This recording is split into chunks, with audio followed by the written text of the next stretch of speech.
In today's video, I'm going to teach you how to adjust the key repeat interval on your iPhone keyboard. Alright, so I'm starting right here on my iPhone, and the first thing I'm doing is opening up the settings app.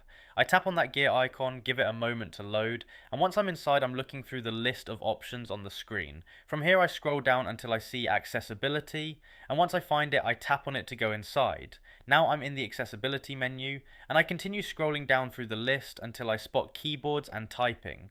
When I see it, I tap on keyboards and typing, and that takes me into the section where keyboard related accessibility features are managed.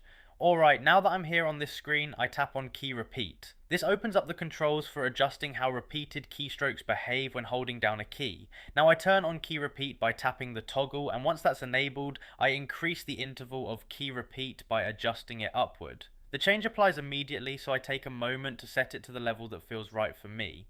After that I pause here briefly just to make sure everything is set the way I want, and then I begin backing out through the menu step by step, heading back toward the main screens. Anytime you want to revisit it, just open settings, go into accessibility, tap keyboards and typing, open key repeat and adjust the interval again whenever needed. And that's all there is to it. You've now seen how to adjust the key repeat interval on your iPhone keyboard, and once you've gone through it once, it becomes quick and easy to return and tweak whenever you need.